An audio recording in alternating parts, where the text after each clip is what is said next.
Welcome. This is the first proper lecture on our course, and we will start, as I mentioned earlier, with section 1. So I'll write this nice and large, and this section is called differential geometry.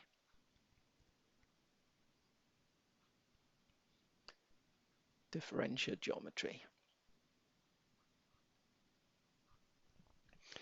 And what we are doing as the very first part of the course, we will motivate what we are actually trying to achieve here. So the motivation that I like to give is the following. So the question I want you to think about is, what is a vector? And while you all have some kind of natural understanding for what a vector is, because you were taught it a few times, possibly already during A levels and then subsequently at university, you have some kind of feeling for what a vector is and how they behave and what their properties are.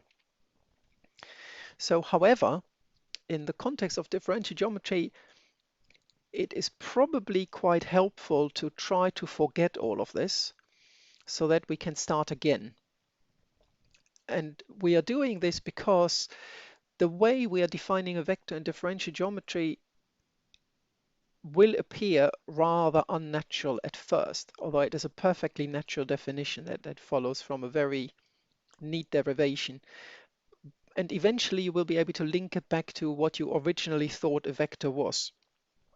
But there is a couple of steps involved before we can do this. So let me try to draw a little picture here. So what I'm trying to draw here is some kind of a surface. Something like this, like a sheet of paper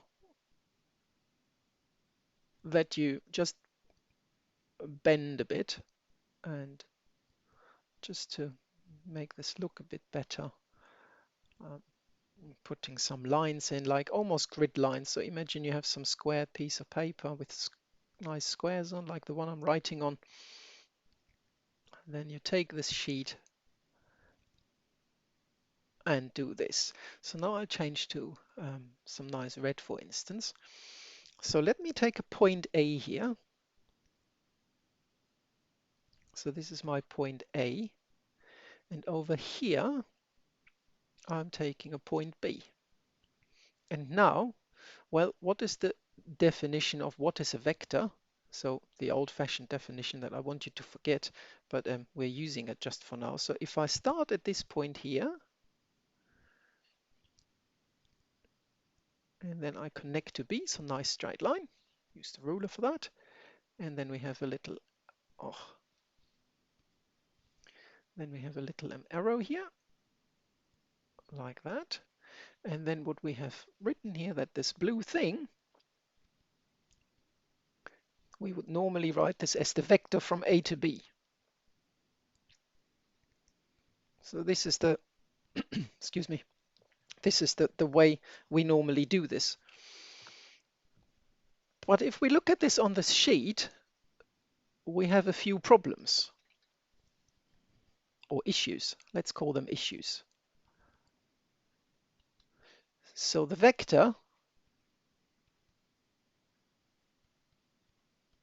and I put a quotation mark around this because whether we want to call this a vector or not is questionable. So the vector from A to B is not part of the sheet. Yeah, so if you look at the sheet here, you have this point here, and this point and that point, if you connect them by a straight line, you actually leave the sheet. So you sort of go through space. So this vector is not part of the sheet, and so the logical question is, can we define a vector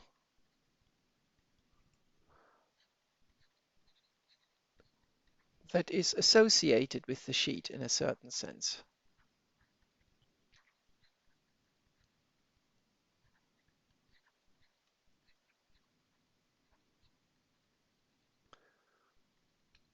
Yeah, so what we tend to do is you imagine the sheet as some kind of a two-dimensional object embedded in a three-dimensional space, and this blue vector here somehow is a 3D object. But the question is, can you define a vector that only lives on the sheet?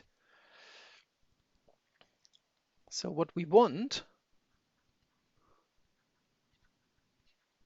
a vector type object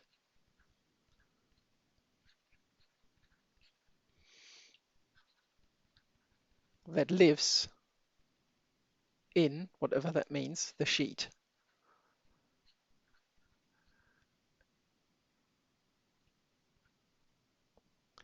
And so you see that our traditional vector definition somehow doesn't really work for this very well. So our motivation is that we are trying to come up with a new concept for a vector that we can apply to, say, the surface of a sheet, or more general, some arbitrary space. So the dimensions don't really matter to us. So our formulation is n-dimensional for finite n. And our underlying sort of picture in our mind is that we are not working in spaces that are nice and flat. So if you think about the surface of the Earth, if you connect 2 points, you generally have to, I mean, if you wanted to use the shortest Euclidean distance on the Earth, you would actually have to dig a tunnel and go through parts of the Earth. But you sort of probably know from when you traveled with an aeroplane or so that the great circles on the surface of the Earth are actually the shortest distances. So there is something we need to explore here. So, but this is our basic idea. If you have something that is not a flat sheet, then the issue of the definition of a vector is non-trivial. Tiny bit of notation that you have hopefully seen before. I'm just doing this on notation. So important bit of notation. So 2 bits. One is the Kronecker delta, which we will use many times. So Kronecker delta.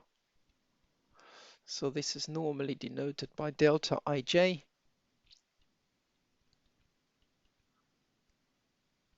And this is 1 if I equals j, and 0 if I is not j. And the other thing that we will need is the Einstein summation convention. So there's a reason why it's named after Einstein, because he got fed up with writing summation symbols. So I'll just tell you what this is. So the Einstein summation convention.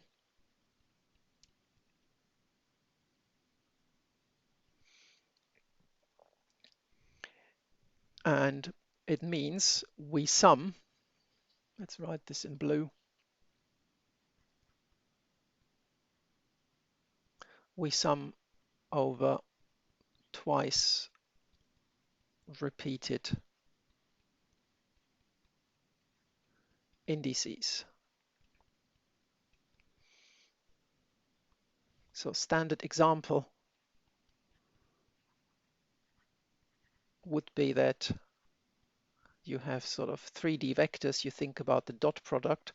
So this is 3D scalar product.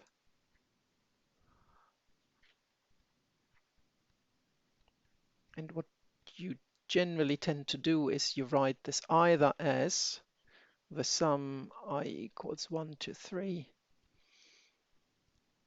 AI BI. For reasons that I will explain later, I will put the index up here.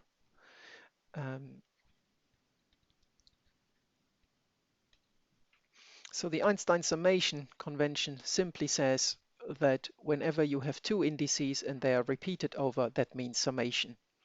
So if I just highlight this in red here, so here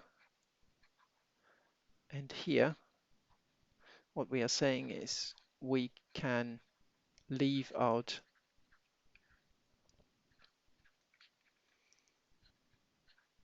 the summation symbol.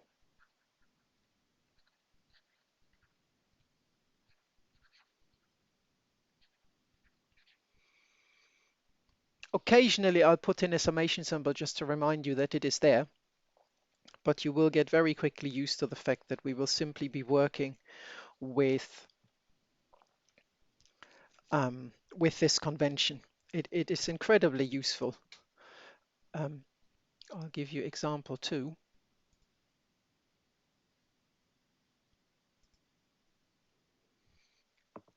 Example two would be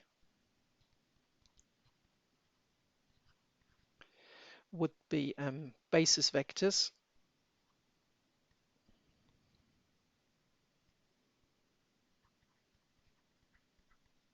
EI, so you might have seen them. So often they are called something like IJK. So sometimes people say something like EI is IJK. These are your 3-unit vectors in the X, Y, Z directions. So where this I, not to be confused with this I, takes values 1, 2, 3. And then it is quite common to write something like the vector V can be written as you take the components in the direction of the unit vectors. You can also write this as that. So I equals 1 to 3, Vi to Ei, or if you want to translate this back into the very basic language, then you could write something like V1I plus V2J plus V3K. Yeah, so this is sort of a standard example. The beauty of this here is that this is easily generated to n dimensions. So is that, but you still have to change the 3 to an n. So an expression like this generally is valid in n dimensions. So that's quite useful. So the whole setup that we'll present in differential geometry is usually n-dimensional. So, and now we will formalize ever so slightly our first example here, the motivation, where we have our arbitrary sheet. And I'll do this formally using a sphere, and thereby I can also define the sphere. So let us begin.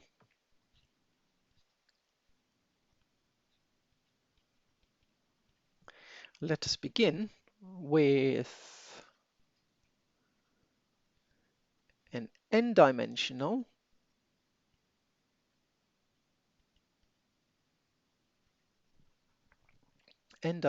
vector space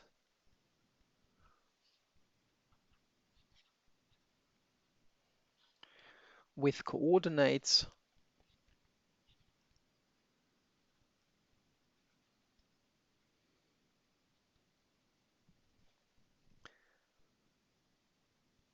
so x1, x2, oops, sorry, x2, xn.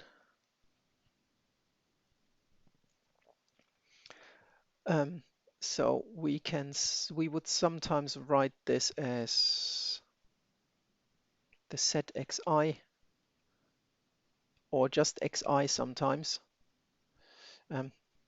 This notation is not so great because xi really stands to one element here. So if I just move this slightly up here. So generally this is the better notation. So let's rub this off and leave this for later, where our index I takes the values 1, 2, all the way up to n. Yeah, a standard example is of course a sphere. So example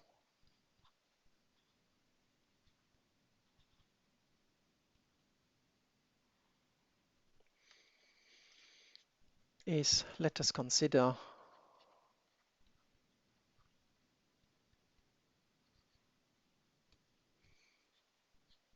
the surface of the two-sphere.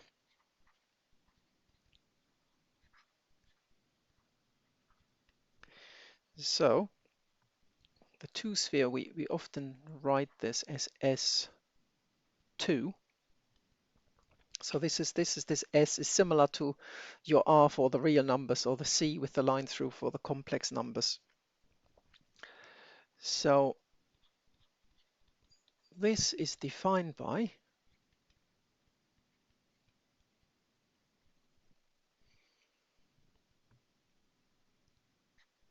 x1 squared plus x2 squared plus x3 squared equal to 1. So you have three coordinates. Normally you call them x, y, z, but because we generalize it slightly, we call them xi, or so x1, 2, 3. If you square them all up and set this to 1, you sort of know that this is the surface of a two-sphere. However, when you just think about this, you know intuitively that the surface of the two-sphere is two-dimensional, but somehow you need three coordinates to define it. And this links a bit nicely with our motivation that somehow we are using, so if you think here, we use this vector, but the vector had to leave the sheet in order to travel from point A to B. Likewise here, it is fairly easy to think about the two-sphere. So you just fix a center and then you have three coordinates, and provided the squared Euclidean distance is kept constant, you trace out the surface of a two-sphere. But the problem is, immediately again, like with our motivating example, the problem is that we think of S2 as embedded in R3. And somehow we can't help doing this. So if I think about a football or basketball or something like that, then obviously I embed it into R3. But it should be possible to think of S2 without embedding it in R3 intrinsically. And this is effectively what you're doing when you're walking around London, or when you're traveling across the planet. You are not really aware of the fact that the Earth is embedded into a three-dimensional space. I mean, if you travel to space, you could probably see that. But for all practical purposes, the Earth is pretty flat. I mean, if you take local topology away, so forget mountains or stuff. But if you're on an ocean and you just look around you, it looks reasonably flat. So it's pretty tough to see that it isn't. And so what we are now trying to do again is we are trying to ask the same question again. So if I'm trying to draw a sphere, which I can't do very well. So if we have a sphere like this, so as I said earlier, so I think we did this with red. If I have one point here and another point there, and again I use my blue vector like so, then as before, I have my same question. How can I define vectors? And some of you might already think, or might have heard something like the word tangent space, and you think, yeah, I could work with the tangent. But while this is in a sense what we will do, I will show you how to construct this better and how to really motivate this. And the way I'll do this is the following. So I'll start with the little definition. Oops. So I'll start with a little definition. First, I need a new page.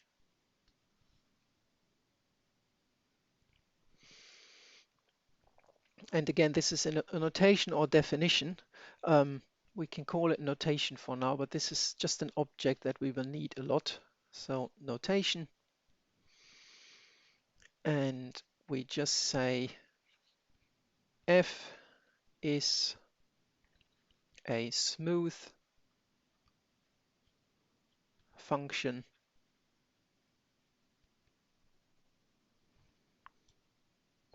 from some vector space V to the reals. So mathematically you would write that F is a mapping from the vector space to the real number. So for instance, you can think about the scalar product. The scalar product is a function like this. It takes two vectors, or it takes, yeah, two, is even more than this. Easier is a temperature field. So the temperature on the surface of the Earth depends on longitude and latitude, and it gives you a real number, a temperature. So that would be one such scalar function. Let me put a little star up here.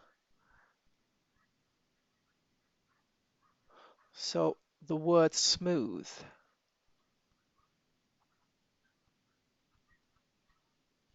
So smooth means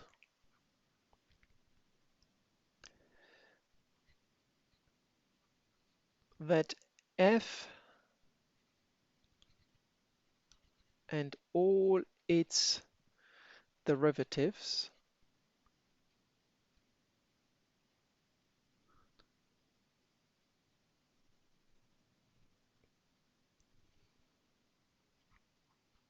are continuous.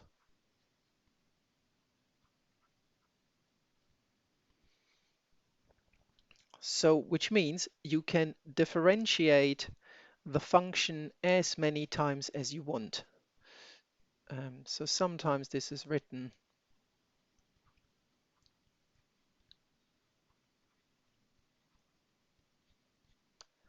as C infinity V. So this means continuous, this means infinitely many times, so all its derivatives, and this means the vector space over which you are defining this. If you have a physics background and you find that bit just for a second scary, just think about the vector, just think about a temperature field, and you can really think about this as, yeah, why don't we simply say something like F is, let's write this in brackets, is very well behaved.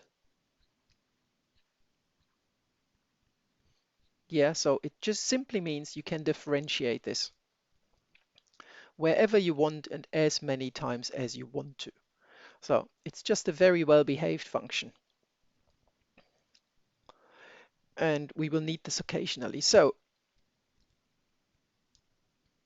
the way I'm introducing vectors on, say, a sheet of paper that is sort of curved in some way, or the surface of the sphere, is I will introduce curves. And once I work with curves, most things will fall into place quite nicely. So I am defining, this is the definition of a curve. So a curve C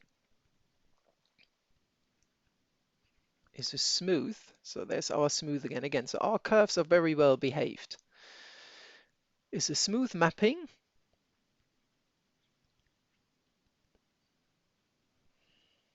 from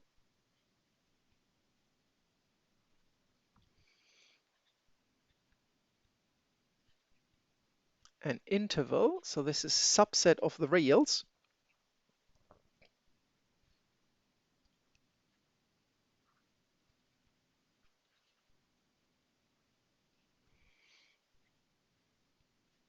into the vector space, or into a vector space.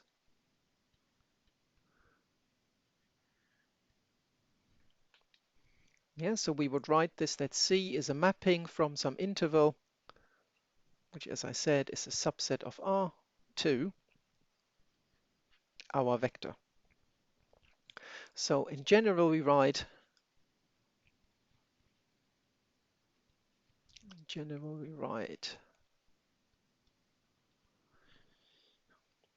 to make this explicit x.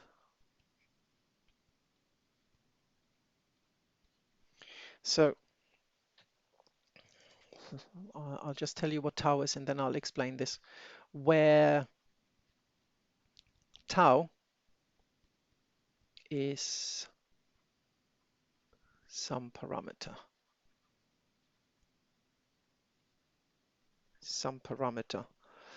or is, let's say, is the parameter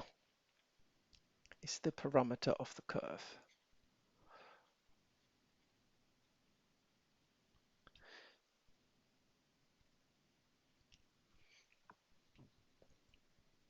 So if we think about this, so remember that our vector space here, our assumption is in general that our vector space, let me scroll up to remind you of this. So up here, we have an n-dimensional vector space.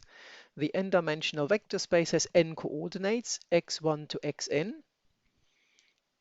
And the curve is simply something, a set of these relations where each and every coordinate depends on some parameter tau.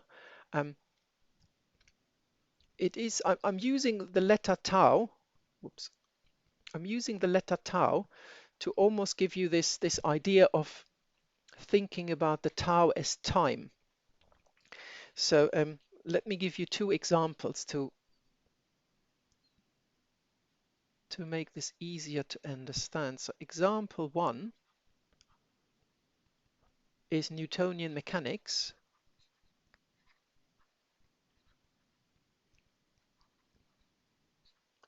In Newtonian mechanics, we write x. So normally you do something like that the position vector of the particle is a function of time, or if you are using the index notation, you would write it like this, as the, for instance, particles position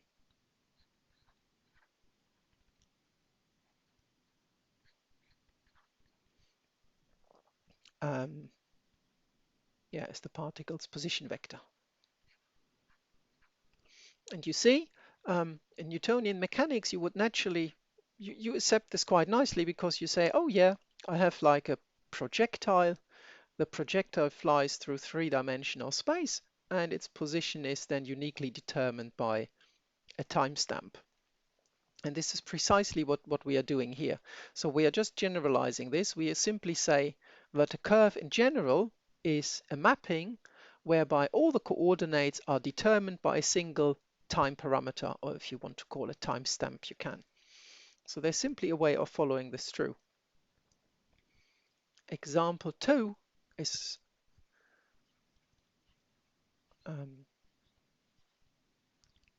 very similar. Example 2 is, just think about this. So all of you will have seen this before. Imagine you're writing x as cosine of tau and y as sine of tau. And you are more than happy to immediately accept, this is a circle.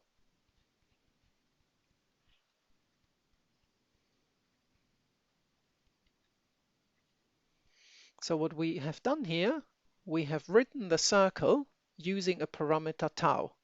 So if tau is 0, you start with x equals 1 and y equals 0, and then you sort of make your way around and around and around the circle. And tau gives you, well, up to factors of 2 pi, it tells you where you are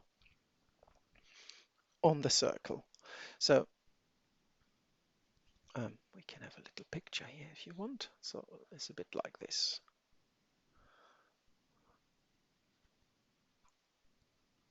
X, y. So you have two coordinates, x and y, and both are determined by some functions of a single parameter, which we call tau. And once we have a curve, so if we go back to our motivation, we can now do the following. So back to the motivation.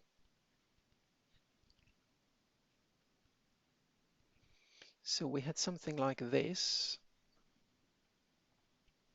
We had here our sheet, and this was a bit curved.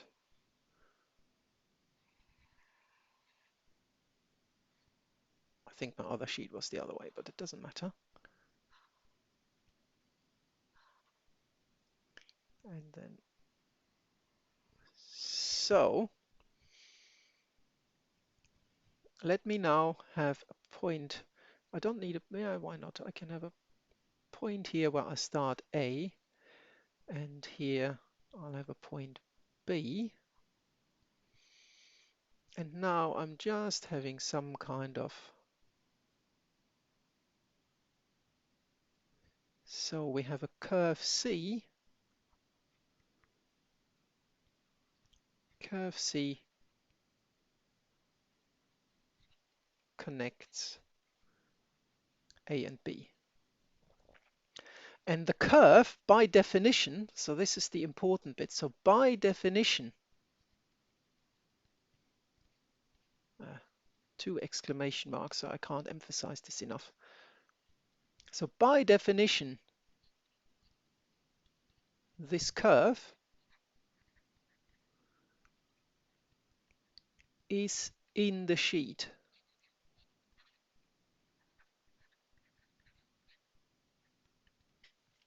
Why is this? Our sheet in this example is parameterized by two coordinates.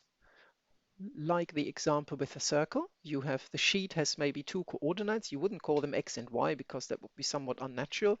So you call them x1 and x2. And because x1 and x2 gives only points which are in the sheet, the moment you write down a curve like this, I mean with some parameter tau, so a curve like this one here for instance, you know that this curve is entirely in the sheet. And now you can start thinking about how can this help you to define a vector? Well, if you have a curve, it is fairly easy to write down its tangent vector because going here to example 1, what is the tangent vector to a particle's position vector? Well, you differentiate with respect to time, so you write x dot, and so the tangent vector is then the velocity vector. And we will do exactly the same and follow exactly the same logic, but do it since slightly more generally because it not only applies to Newtonian mechanics, but it will apply to an n-dimensional space that we'll be working with. So what we are doing is quite natural, and you can always go back to Newtonian mechanics and think, okay, so the velocity vector here is quite meaningful, and maybe we can use these velocity vectors in order to define properly what a vector is, because as the name suggests, we naturally talk about a velocity vector. So, but what we need in the definition, and this is what we are doing now, we will write down the definition of the object that we are after. And this is the tangent vector.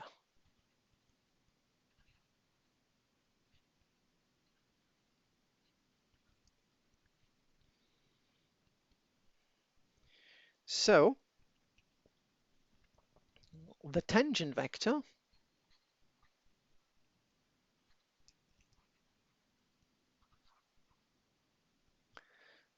tangent vector,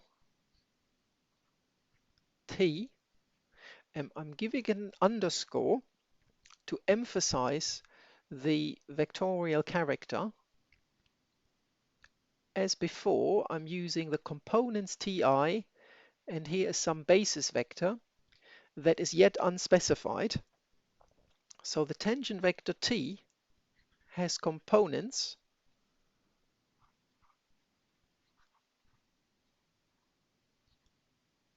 ti dxi d tau, which is precisely the same as our definition of velocity in Newtonian mechanics. So this definition is fairly straightforward, and I believe it is also very natural. So let's write this down. This definition is very natural and intuitive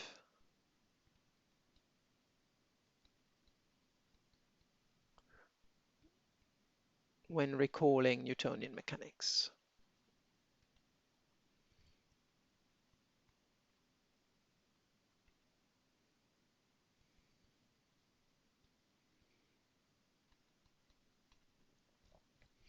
And we just say that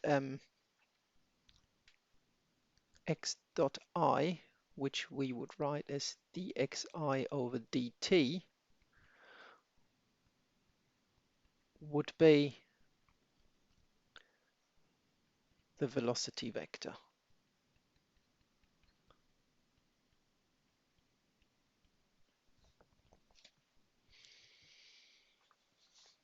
So we have curves, and all of a sudden we have tangent vectors. And now, while the tangent vectors are obviously tangent to the sheet, we can work with those tangent vectors in the following sense. We can simply have two curves that intersect at a certain point, and if we wanted to add up or define a vector space at that point, we would simply take all possible curves through the same point and simply look at all the tangent vectors are all created, put them all together and call this a vector space.